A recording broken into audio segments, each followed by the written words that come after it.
Mes notes en place, la lumière en place, double menton en place. Je crois qu'on est prêt. Coucou à toutes et à tous. Ça y est, c'est parti, je me lance sur YouTube. J'avais un petit sujet à aborder, je pense que j'en aurai plusieurs. Et pour commencer, il était logique pour moi d'aborder un sujet que je commence à connaître, la grossesse.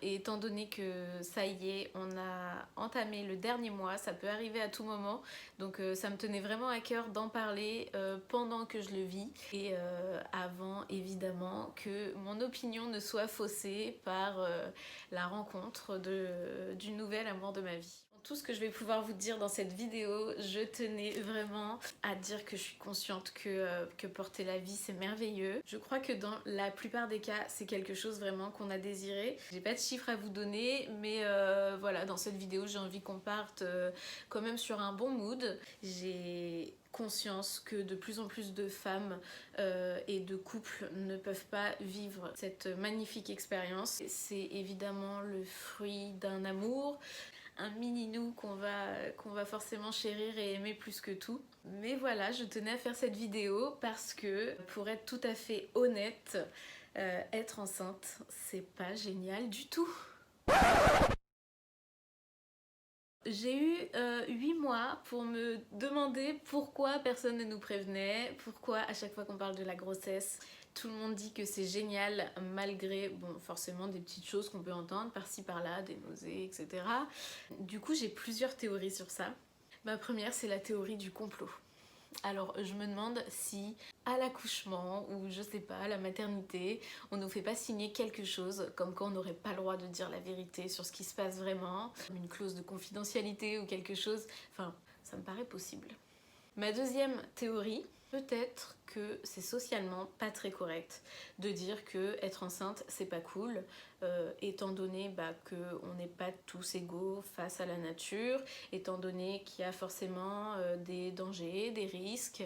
Certains d'entre nous, certaines peut-être surtout, superstitieuses, et que si quelque chose, je bois, mais se passe mal, et on pourrait s'en vouloir, etc.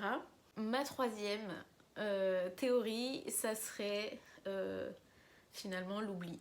On dit que l'amour rend aveugle, alors pourquoi est-ce qu'on n'oublierait pas tout ce qui s'est pas bien passé le jour où on rencontre notre bébé?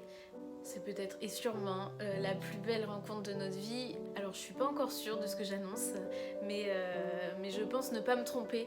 Et donc quand je dis que l'amour rend aveugle, c'est peut-être pas que en couple. La réalité, c'est que honnêtement, le début, c'est le pire. Même si c'est quelque chose qu'on a désiré plus que tout, que ça fait des mois qu'on attendait ça, je pense que tu passes par toutes les émotions. La joie, la peur, la satisfaction. Et là, t'es complètement perdu. Il y a un bébé dans mon ventre, je dois faire quoi? On commence par le commencement, le papa, donc acteur principal en théorie, ou le deuxième parent d'ailleurs si c'est pas un papa. On le prévient ou on fait une annonce digne d'un film pour les plus patientes. Alors honnêtement, je sais pas comment vous faites. J'ai une patience proche de zéro. J'ai couru dans la chambre, sauté sur le lit à 6h du matin pour lui dire c'est un plus, c'est un plus. A priori, il l'a voulu autant que toi, sauf que il y a toujours cette petite appréhension. Je pense que c'est aussi selon ton expérience. Donc je reviendrai peut-être dessus sur une autre vidéo, sur les relations qu'on a pu vivre et sur les traces que ça laisse du coup sur la vie ensuite. L'annonce est faite et maintenant c'est une succession de peut-être. T'es chez toi, t'as fait ton test urinaire, t'en as fait 2 pour être sûr, les 2 sont positifs. Il y a quand même cette petite voix dans ta tête qui te dit t'enflamme pas. On va vérifier. Pour celles qui ne savent pas, et moi-même je ne le savais pas, faire un test de grossesse au laboratoire, donc c'est-à-dire une prise de sang pour confirmer les tests urinaires que vous avez fait chez vous, vous n'avez pas besoin d'ordonnance et vous n'avez pas besoin d'être à jeun. Donc par contre sans ordonnance, forcément c'est pas remboursé. Ça coûte je crois entre 10 et 15 euros. Voilà, donc c'est le prix en tout cas de la patience si vous n'en avez pas. C'est toujours bon à savoir. La prise de sang confirme donc la grossesse. Elle vous donne aussi environ une date depuis quand vous êtes enceinte. Et là encore, on n'est pas pleinement serein. Je pense qu'on le vit chacune différemment, mais en fait c'est comme si c'était pas réel. Il y a toujours cette histoire d'œuf vide, œuf clair, l'ovule qui aurait été fécondé, l'embryon qui s'est pas développé, et là c'est l'angoisse. Il y a que l'écho de datation qui te confirme que t'es bien enceinte et donc il y a un petit cœur qui bat. Et là seulement tu réalises, tu respires, ça y est, c'est réel.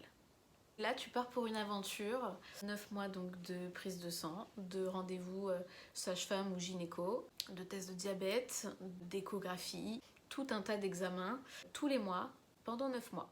Ensuite, il y a ce truc des 3 mois. Tradition, normes sociétales. Il y a un mec ou une meuf, qui est même pas médecin, qui a dit que tu pouvais perdre ton bébé avant 12 semaines. Quand on est enceinte, on apprend à compter en semaines d'aménorrhée. Nombre de semaines pendant lesquelles vous n'avez plus vos règles. Donc on part en fait du premier jour des dernières règles et les semaines, elles se comptent comme ça pour votre grossesse. En fait, vous n'êtes pas obligé de vivre le truc toute seule. Je trouve hyper important d'en parler et d'être soutenu. Si vous avez envie de partager cette annonce avec vos proches, faites-vous plaisir, ne vous fiez pas à cette règle en fait. Cette règle, au bout d'un moment, il va falloir qu'elle disparaisse. Si vous êtes enceinte, que vous avez envie de le partager, partagez-le. Personne ne vous oblige à attendre. Il se passe environ 2 mois et demi avant l'échographie du premier trimestre. C'est-à-dire que pendant 2 mois et demi, tous les jours, ce que tu fais, ce que tu manges, ce que tu bois, ce que tu respires, ce que tu dors, tout a une influence sur ton bébé. Donc là, tu te sens responsable à fond de ce qui peut lui arriver. Avec ça, ton corps commence à changer. Pour ma part, ça a pris moins d'1 mois. Donc faut s'y faire. Commencer à vivre avec les nausées, les vomissements pour les moins chanceuses, les douleurs dans la poitrine, l'impossibilité de dormir sur le ventre, les pertes un peu inhabituelles, pas glamour.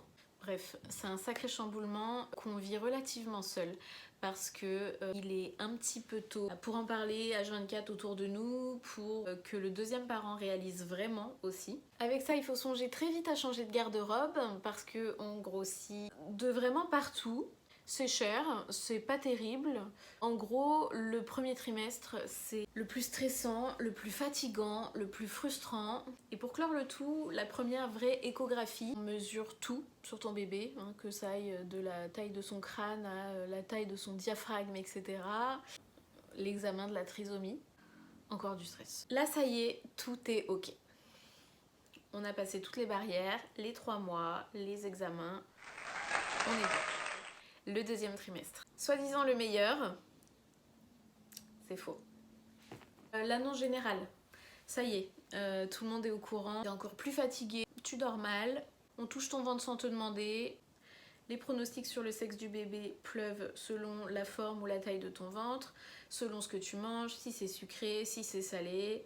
Les conseils et les jugements des mamans parfaites commence. Pour peu que tu n'aies pas eu les mêmes contre-indications médicales qu'elles quand elles étaient enceintes en 1980, les frustrations continuent. T'as les hormones sur les starting blocks. Alors les hormones, honnêtement, c'est pas un mythe. C'est hyper violent. Tes émotions, elles sont multipliées par 1000. C'est incontrôlable. Et le pire, c'est ceux qui te disent c'est les hormones pour minimiser tes réactions. Alors certes, sûrement, mais le ressenti, il est réel.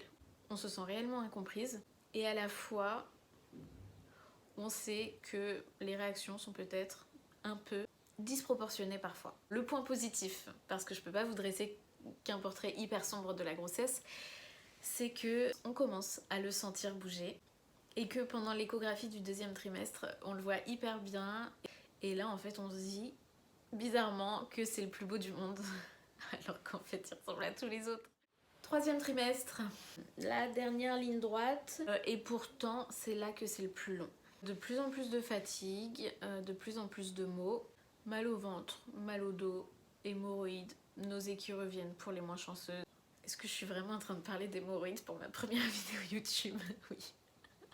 J'en suis désolée. La peau qui craque malgré la crème et l'huile que vous pourrez mettre matin et soir. Si ça doit craquer, ça va craquer. Les jambes qui gonflent, de plus en plus de mal à rester debout. Là, clairement, on n'a qu'une hâte, c'est d'en finir. On n'en peut plus, on entend tous les jours à quel point c'est merveilleux d'être enceinte, à quel point il faut en profiter, par toutes celles qui ne le sont plus.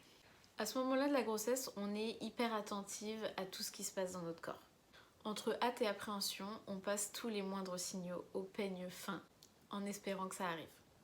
Ni trop tôt, mais pas trop tard non plus. Il y a la dernière écho trimestrielle, donc la dernière fois qu'on le voit avant de le rencontrer pour de vrai. Là, on nous fait une estimation de poids, ça devient vraiment concret. Là, on arrive à se projeter, à préparer du coup ses petites affaires. On s'inscrit à la maternité, on découvre un petit peu l'environnement, on prend les cours de préparation à la parentalité. Il y en a pour qui ça sert à rien, il y en a pour qui ça sert vraiment. Quand vous connaissez rien du tout à ce qui vous attend, et bah c'est bien utile. Ça fait 2 jours que j'ai un regain d'énergie qui vient de nulle part. Je voulais faire cette vidéo avant d'oublier moi aussi, et pourtant, même si j'y suis encore, je sens que je retiens de plus en plus que le positif. Je vous ai exposé une vision hyper négative de la grossesse, mais je vous assure que c'est que du réel. Je vous ai épargné quelques détails qui j'estime ne sont pas importants car propres à chacune. J'espère que cette vidéo vous aura plu et ne vous découragera pas à continuer de peupler la planète. Non, ce n'est pas génial, non, ce n'est pas la meilleure chose qu'une femme puisse vivre. Ou alors, mesdames, je vous invite à sortir de votre zone de confort.